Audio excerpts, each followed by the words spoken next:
En esa fría mañana en Culiacán, aprendí que el miedo es un maestro paciente. ¿Alguna vez has sentido que se te corta la respiración antes de tomar una decisión que podría costarte la vida? ¿Y qué harías si descubrieras que la amenaza no solo viene de la calle, sino de alguien que conoce el peso de tu uniforme? ¿Crees que la valentía es un don misterioso o un hábito cultivado, como quien afila una cuchilla hasta que oye el sonido correcto en el metal? Soy Alejandro Cruz, y esta es la historia del día en que Sinaloa intentó matarme en medio de un operativo. Antes de continuar, dime desde dónde estás viendo. ¿Cuál es tu ciudad y país? Deja un comentario. Quiero saber de dónde viene tu voz y cómo respira tu barrio al anochecer. Porque cada calle guarda sus secretos y cada persona lleva una decisión que cambia el curso de su propia historia. Si alguna vez has pasado una noche preguntándote si verías el amanecer, esta historia también es tuya. Me llamo Alejandro Cruz. Tengo 42 años y soy oficial de la Policía Federal Mexicana. Aprendí desde pequeño que un uniforme no hace héroe a un hombre. Solo revela lo que un hombre ya ha decidido ser cuando nadie lo ve. Cuando entro en Culiacán a las 6 de la mañana, huelo a gasolina rancia y tortillas calientes mezclado con el rugido profundo de las motocicletas que despiertan la ciudad. El cielo todavía tiene un tono gris pálido y las farolas parpadean como pidiendo permiso para apagarse. Camino despacio, porque cada esquina cuenta una historia, y hoy quiere contarme la mía. Crecí creyendo que la mente es una caja fuerte y que los pensamientos son las llaves que elegimos girar. Napoleon Hill me enseñó que la concentración crea la realidad. En mi trabajo, la concentración salva vidas. Cuando recibo información sobre una casa segura usada por el jefe de un cártel, mi mente construye mapas. Pienso en rutas de escape, voces nerviosas, niños que se despiertan con pasos en el pasillo. Pienso en lo que puedo controlar y lo que debo aceptar. Y entonces respiro. El equipo a mi alrededor guarda silencio. Omar, mi compañero de toda la vida, tiene ojos madrugadores, cansados y fieles. Julia, analista de inteligencia, habla en voz baja, como si guardara un secreto. Me entrega un papel con direcciones, horarios y nombres. Dice que un informante juró haber visto entrar cajas por la noche. Pienso en cajas y pienso en despedidas. El viento levanta polvo y un perro ladra a lo lejos. México respira a su manera cuando la tensión se acerca. Cuando dan las 7, también lo hacen las dudas. No puedo dejar que me dominen. Me he dicho 1000 veces que la fe y la disciplina son músculos. Las ejercito en silencio. Me fijo metas, asumo la responsabilidad, acepto el riesgo. Recuerdo el rostro de mi madre diciéndome que la valentía es un camino que se elige cada día. Recuerdo un viejo error que casi cuesta la vida de un inocente. Desde entonces me he comprometido a elegir mejor, aunque duela. Nos subimos a la patrulla. El silbido de la radio suena como un latido irregular. Mientras conducimos por la avenida bordeada de palmeras, observo a los vendedores ambulantes, el aroma a café con canela, a una mujer empujando una carriola. La ciudad no se detendrá porque vaya a arrestar a un hombre. La ciudad tiene sus propios acuerdos con la mañana. En el cruce de la calle Obregón, siento una mirada que no coincide con la prisa de los motociclistas. Un hombre se lleva el celular a la oreja y se esconde en la sombra. Es raro que me mire 2 veces. Guardo esta nota mental como quien se guarda una piedra blanca en el bolsillo. Llegamos al bloque objetivo. El reloj marca las 7:20. Julia respira hondo y dice que hay movimiento. Omar sonríe con la comisura de los labios. Una breve sonrisa como la de quien ha visto una tormenta. Doy la orden. Seguimos por las calles laterales, evitando el ruido. La verja cruje como una garganta seca. Desde adentro llega el olor a tabaco, cemento húmedo y miedo reprimido. Cuando entro en la sala, el televisor reproduce un juego repetitivo, en silencio. El hombre que buscamos no está allí. En su lugar, encuentro fotos rotas y un trozo de papel con 3 números que parecen códigos de camiones. Un teléfono vibra en una habitación y se detiene. El silencio me dice que alguien sabía que veníamos. Ahí es cuando me doy cuenta de que la historia de hoy no será como las demás. Hay un hilo que tira desde dentro de la casa hacia algún lugar de mi propio equipo. Y entiendo que, para sobrevivir, necesitaré escuchar no solo los ruidos de la calle, sino también el susurro de mi conciencia. Porque la mente que elige el objetivo es la misma que reconoce la traición. Y me acaba de susurrar al oído. El calor llegó temprano, denso como una manta húmeda. El reloj marcaba las 9:30 cuando salimos de la casa vacía. La ciudad intentaba aparentar normalidad. Los camiones de reparto tocaban bandas de música metálicas. Niños uniformados cruzaban la calle con las mochilas golpeándose contra las caderas, y los autobuses escupían una nube de diésel que se me pegaba a la piel. Observaba cada rostro como si leyera una página importante. La información viaja rápido en Culiacán, a veces más rápido que la radio. Regresamos a la base improvisada en un viejo edificio con una fachada azul descolorida. El ventilador de techo resonaba en el pasillo, siempre a punto de soltarse. Julia organizó la cronología de los últimos contactos del objetivo en la pizarra. 3 números de camión, 2 rutas nocturnas, un apodo que no significaba nada, pero lo decía todo: el pastor. Sentí el peso de un apodo que protege a un hombre peligroso con una apariencia de invisibilidad. Cuanto más banal el nombre, más difícil la búsqueda. Mientras trazaba las líneas, pensé en el principio que me guía cuando los senderos se sienten como arena entre mis dedos. Toda mente comprometida con un objetivo ilumina el caos con pequeñas linternas. Necesitaba linternas. Le pedí a Omar que revisara las grabaciones de las cámaras cercanas. Le pedí a Julia que cruzara las cifras con los recibos del almacén. Me senté un minuto y cerré los ojos. Visualicé la ruta, el camión, el envío, el momento en que las ventanas aún conservan el frescor del amanecer. No estaba rezando, estaba alineando voluntad y acción, como me enseñaron los viejos libros que me salvaron del cinismo. Al mediodía, el sol brillaba con fuerza a través de la ventana y la habitación se volvió blanca. Omar entró con un maletín y una expresión tensa. Dijo que un coche nos había seguido de regreso de la operación. Una camioneta sin matrícula, con vidrios polarizados. La clase de sombra que sonríe con los dientes apretados. Julia encontró, en la intersección de los números, una bodega en la salida sur, cerca del mercado de flores. Un lugar de constante movimiento, con el olor a agua a cubo y música ranchera mezclado con perfumes baratos. Sentí una señal. Cada ciudad tiene sus nudos y me gusta sentir cuando las cuerdas empiezan a tensarse. Decidimos hacer una revisión discreta a las 13:00 p.m. A esa hora, el calor distrae y las sombras se acortan. El mercado de flores es un mar de colores, pero el sonido que más me llamó la atención fueron las conversaciones interrumpidas al pasar. Hombres que hablaban y luego hablaban menos. Mujeres que nos vieron y empezaron a vender más rápido. Nos acercamos al almacén. La puerta metálica estaba entreabierta, como una boca que respira a medias.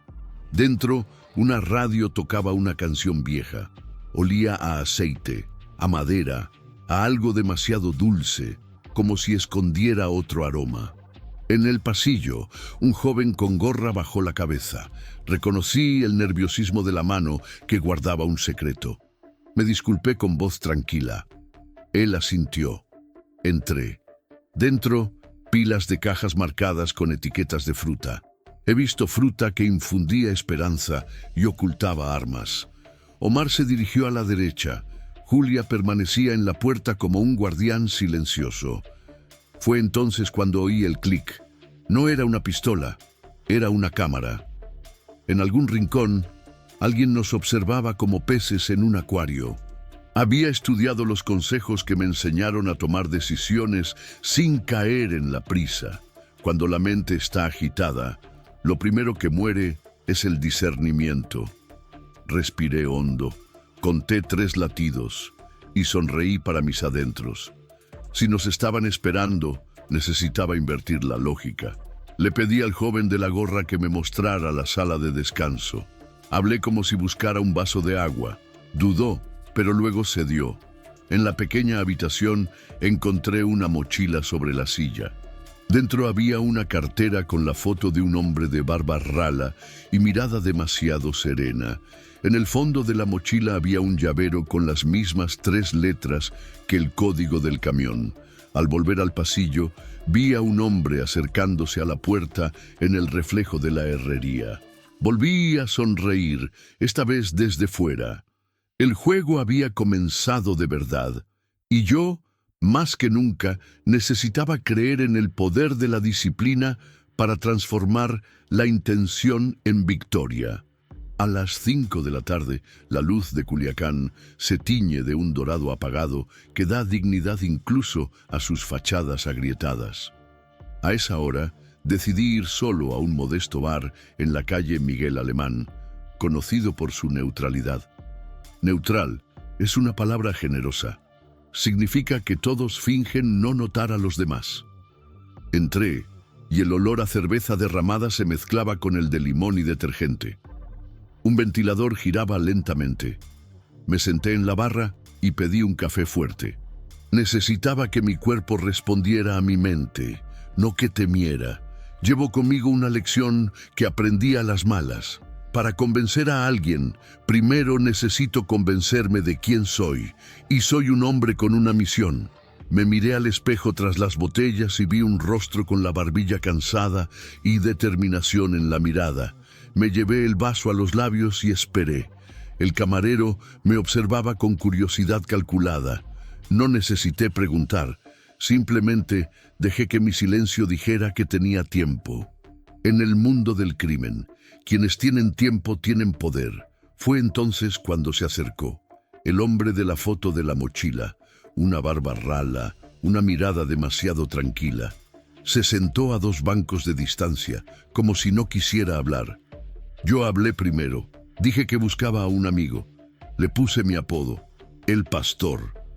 La palabra aterrizó entre nosotros como una mosca molesta. No reaccionó con el cuerpo, pero sí con la respiración. Y lo vi. Le pregunté en voz baja si conocía a algún camionero que prefiriera la salida sur. Me miró como si sopesara su propio coraje. Dijo que de vez en cuando aparece un tipo que paga bien por pedidos discretos. Le hablé del almacén, de las cajas de fruta, de la radio con canciones antiguas. Sonrió. Había acertado. Le ofrecí un trato sencillo. No estaba allí para arruinarle la vida. Estaba allí para evitar muertes que ni siquiera vería. Le prometí que si me guiaba hasta el punto de entrega, cerraría los ojos ante lo que no importaba. Me preguntó qué me importaba. Respondí con la verdad que me guía. Importa que la ciudad pueda dormir. Importa que los niños crucen la calle mañana con las mochilas, golpeándose contra las caderas. Importa que mi conciencia no me condene al apagar la luz por la noche. Se levantó y caminó hacia la puerta. Lo seguí. Afuera, la tarde estaba a punto de anochecer. El aire olía a lluvia inminente, pero el cielo aún fingía lo contrario. Nos subimos a un coche discreto. Condujimos por calles estrechas donde los hombres charlaban, apoyados en sus camionetas. Pasamos un campo de fútbol iluminado por farolas amarillas. La ciudad se tensaba, podía sentirlo. Llegamos a un camino de tierra donde las casas parecían diseñadas a toda prisa. El hombre señaló el final de la cuadra. Por ahí, dijo, pasan los camiones de madrugada. Le di un número y le pedí que me llamara si alguien cambiaba de ruta. Antes de irse, dijo algo que me quedó grabado. Dijo que a alguien cercano le gusta hablar demasiado. Dijo que la noche anterior un hombre con voz autoritaria me había descrito mi rostro y mi rutina. Sentí un nudo en el estómago. La lealtad es la luz que nos guía cuando todo se oscurece. Sin ella, nos convertimos en sombras. Regresé a la base al caer la noche. La lluvia finalmente cayó, fuerte y breve, removiendo el olor a tierra mojada. Julia me esperaba con un mapa abierto sobre la mesa. Omar hablaba por teléfono con alguien que hablaba demasiado bajo. El agua golpeaba la ventana como dedos impacientes. Sabía que, a partir de ese momento, cada paso sería medido con mayor cuidado. La ciudad observaba, y peor aún, también alguien de nuestro círculo. Era hora de convertir la sospecha en estrategia. Quien domina su propia mente, elige el tablero. Yo necesitaba elegir el mío. La madrugada en Culiacán tiene el sonido del metal enfriándose. Eran las 3:50 y me sentía listo, como un arco tensado al máximo. Julia escuchaba la radio. Omar permanecía demasiado serio. La ruta que el informante había indicado llevaba a un cruce donde el camino atraviesa un maizal.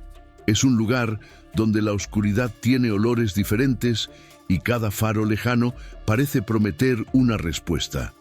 Nos posicionamos a cierta distancia, con las luces apagadas. La luna dormía tras unas nubes densas. El viento traía un silbido sordo que nos llegó a los oídos como un mensaje. A las 4:15 oímos el primer camión. El motor se acercaba como un animal grande y paciente. Por el retrovisor vi que otro camión se acercaba en dirección contraria. La radio de Julia sonó 2 veces. Un código nuestro. Era esperar, pero todo mi cuerpo me decía que la espera había terminado. Fue entonces cuando lo vi. En el arcén de la carretera, 3 hombres esperaban con las manos dentro de los abrigos. No parecían guardias de seguridad, parecían cobradores de deudas. Salí del coche con calma. No hice ningún movimiento brusco. No dije quién era. A veces, la verdad necesita contexto o se convierte en una piedra lanzada en la oscuridad. El camión redujo la velocidad y se detuvo junto a los hombres. Uno de ellos tocó la puerta del conductor como exigiendo un pago. El conductor, nervioso, levantó las manos sobre el volante. Otro hombre sacó un objeto que no pude ver bien. Podría haber actuado. Pero presentí que había más ojos, además de los que yo podía ver. Llamé a Omar por su nombre, solo por su nombre. Comprendió la silenciosa tarea y rodeó la camioneta. Julia avisó por radio que se acercaban 2 vehículos más. El sonido de neumáticos sobre la grava me dio una clara sensación del peligro. Mi mente estaba tan limpia como una página nueva. Recordé el principio que siempre repito cuando el caos quiere dominarme. La visión decide, no el miedo, y mi visión era simple: interrumpir el flujo con el mínimo ruido y la máxima precisión. Me acerqué a los hombres como si buscara información, no pelea. Pregunté por el responsable del envío. La pregunta correcta a veces abre puertas que ninguna fuerza puede abrir. El hombre del abrigo me miró de arriba abajo. Dijo que estaba perdido. Sonreí. Dijo que no me pierdo cuando tengo un propósito. Detrás de él, el camión aceleró e intentó irse. Omar apareció de la oscuridad y nos bloqueó el paso. En ese momento, oí un clic. Alguien detrás había preparado el juego y reveló que no estábamos allí por casualidad. 2 motocicletas aparecieron como avispas furiosas. Fue entonces cuando todo empezó a moverse rápidamente. Podría haber sacado mi pistola, pero elegí mi voz. Grité el apodo justo en el momento preciso: el pastor. Los hombres se quedaron paralizados por una fracción de segundo. Las fracciones son el punto medio entre la vida y la muerte. Julia activó la sirena lejana, un sonido breve, casi simbólico. Fue suficiente para que los motociclistas retrocedieran. El hombre del abrigo me maldijo, pero dio un paso atrás. El camionero me miró como si viera una oportunidad. Yo también necesitaba una oportunidad. Le pedí que apagara el motor. Obedeció, temblando. Cuando se calmó el polvo por un momento, vi un collar con un colgante en forma de cruz en el pecho del hombre. No era religioso, era un código. A los hombres del cártel les gustan los símbolos sencillos que significan mucho para unos pocos. Comprendí que este era el grupo que custodia los pasos de mercancías. No dan órdenes, advierten, y ya les habían advertido sobre nosotros. Agarramos al camionero y nos marchamos del lugar sin heroísmo. No era momento de ganar, era momento de aprender. De vuelta en la base, la luz de la mañana iluminó la habitación con una luz penetrante. Julia me mostró mensajes interceptados. Uno decía que un oficial de confianza describió mi comportamiento como un libro abierto. El peso de la traición me dejó un sabor a hierro en la boca. La peor batalla es la que lidero contra la ilusión de estar a salvo entre los míos. Decidí que si había un traidor, no dormiría tranquilo, y que yo no dormiría hasta encontrarlo. Empezó con una mirada que se prolongó un segundo de más. A las 11 de la mañana, la base olía a café hervido y papel húmedo. Había demasiada gente dando vueltas, y cuando hay demasiada gente, la lealtad suele perder el rumbo. Me senté con Julia y repasé la lista de quienes conocían las rutas.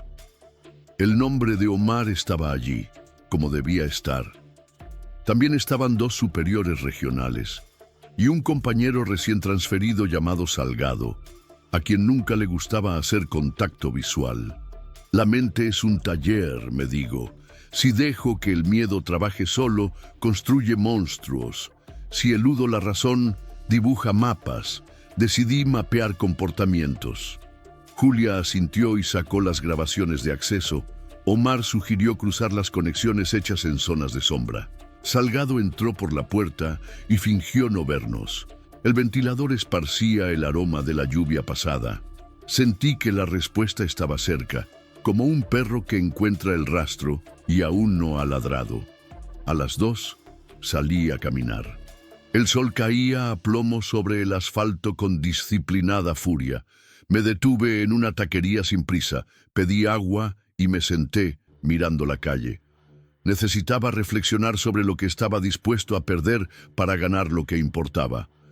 Recordé a mi padre, quien me dijo que a un hombre se le mide por la distancia entre lo que dice y lo que hace. Si hay un traidor, debo enfrentarlo con la serenidad de quien no se sacrifica. Respiré hondo y regresé con la respuesta dentro de mí. Estaba dispuesto a ser impopular si eso significaba proteger la ciudad y a mi leal equipo. De vuelta en la base, convoqué una breve reunión. Hablé de las filtraciones sin acusar a nadie. Hablé de disciplina como si fuera un puente que nos lleva al otro lado del miedo. Pedí voluntarios para una misión de distracción.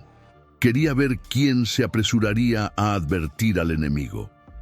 Omar se ofreció de inmediato. Julia también. Salgado miró su reloj y dijo que tenía un informe atrasado. Lo anoté sin sonreír. La misión de distracción fue sencilla. Un rumor de una operación en el barrio equivocado. Lo difundimos con cuidado.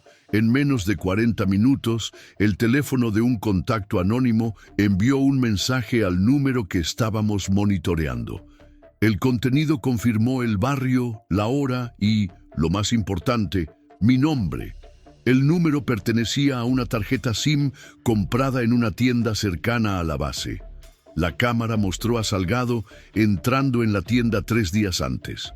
Cuando lo miré, intentó reír. La risa del culpable es una puerta mal cerrada por el viento. Me llamé para charlar, solos los dos. El aire era denso. Afuera, la ciudad era ruidosa. Las bocinas sonaban a borbotones. Salgado intentó negarlo, intentó culpar al sistema, intentó decir que solo estaba equilibrando fuerzas. Le pregunté dónde empezaba la línea entre los hombres y quienes venden sus nombres por dinero fácil. No respondió. Simplemente dijo que me estaba atacando a mí mismo porque no sabía cómo se jugaba el juego. Le dije que conocía el juego y que por eso me negaba a seguir las reglas. Entregué las pruebas al Departamento de Asuntos Internos. El caso seguiría su curso. Sabía que la noticia se difundiría más rápido que la verdad. A partir de ese momento, estuve oficialmente en la lista de no deseados, pero dormí mejor esa noche. A veces, perder la comodidad es ganar paz. La ciudad entró en la noche a toda prisa para borrar sus huellas. El viento del norte trajo nubes y olor a metal. A las 10 p.m. recibimos información de que el pastor planeaba trasladar un cargamento más grande de lo habitual. El lugar era un estacionamiento de camiones cerca de una fábrica abandonada, el tipo de entorno que hace que el silencio duela. Llevé solo a Julia y a 2 agentes de confianza. Omar se quedó en la base para coordinar ante mi insistencia. Quería minimizar los riesgos. Aprendí que el liderazgo se trata de elegir el peso que llevas y el peso que dejas atrás. El estacionamiento tenía charcos que reflejaban luces tenues. Se oía el sonido del goteo y de algún animal inquieto. A cada paso, mis zapatos medían la distancia que me separaba de la decisión. Cuando llegaron los camiones, nada en ellos parecía especial. Y quizá ese era el truco. Observé lo común con ojos entrenados para encontrar la grieta. Vi a hombres hablando junto a una cabina con una calma excesivamente ensayada. Sentí que se me erizaba el vello de la nuca. Algo andaba mal, en cierto modo. Mal. De repente, todas las luces de la cuadra contigua se apagaron. No fue un problema técnico, fue una señal. El asedio descendió lentamente como una cortina. 3 coches bloquearon las salidas. No hubo sirenas. Había una intención. Miré a Julia y vi miedo y determinación en un mismo rostro. Asentí. Ella lo entendió. Todos sabemos cuando la batalla se trata menos de disparar y más de mantenerse enteros. Un hombre salió de la fábrica con la calma de una iglesia vacía. Sonrió sin prisa y me llamó por mi nombre. No preguntó quién era. Dijo que la ciudad era un cuerpo y que yo era una inflamación. Dijo que los antibióticos a veces matan más de lo que salvan. Sentí ira, pero la ira es energía cruda y peligrosa. La concentré. Le pregunté si tenía alguna propuesta. Dijo que podía regresar a mi base, olvidarme de ese lugar y despertar con vida. Respondí que algunas noches valen toda una vida. Y esa era una de ellas. Cuando sonó el primer disparo, sonó como un trueno seco. Corrimos a refugiarnos detrás de un camión. El olor a pólvora nos quemaba la garganta. La lluvia empezó a caer suavemente. Las gotas golpeaban el capó y seguían un ritmo. Necesitaba oír ese ritmo para mantenerme a flote. Julia comunicó posiciones. Los agentes mantuvieron la línea. Los vehículos de asedio se acercaron. El hombre de la sonrisa serena desapareció como una luz que se apaga. Elegí la salida más improbable. Corrí hacia el edificio abandonado. Escaleras rotas, paredes cubiertas de grafitis, charcos que ocultaban agujeros. Subimos al 2.º piso. Desde allí vi el contorno del asedio. Era estrecho, pero tenía un fallo. En la esquina este, un camión cisterna bloqueaba parte de la vista. Si lográbamos abrirnos paso, ganaríamos unos segundos preciosos. Los segundos son oro cuando luchamos por seguir contando la historia. Coordinamos nuestra huida. El viento traía olor a petróleo y determinación. Salimos, aprovechamos un respiro entre ráfagas y corrimos. El asfalto estaba salpicado de barro. Un faro nos cegó y casi me caigo. Julia me agarró del brazo. No siempre soy yo quien salva, a veces sí. Llegamos a la calle lateral y nos adentramos en un campo de hierba alta. El corazón me latía con fuerza en la garganta. La lluvia arreció. Las sombras se volvieron más amigables y comprendí que esta no era la noche en que me detendrían. Esta era la noche en que aprendería a sobrevivir con menos ruido y más propósito. La mañana amaneció húmeda y electrizante. El cielo tenía el color de una promesa incierta. Sabía que la respuesta llegaría pronto. Cuando se frustra un asedio, el siguiente paso suele buscar el teatro. Querían desenmascararme. A las 9:15 salí de la base para encontrarme con un viejo contacto en una plaza con bancos de madera y árboles pacientes. El viejo reloj de la cuadra dio las 9:15. Me senté y esperé como si estuviera observando un ritual. El viento traía un aroma a maíz asado y a un nuevo peligro.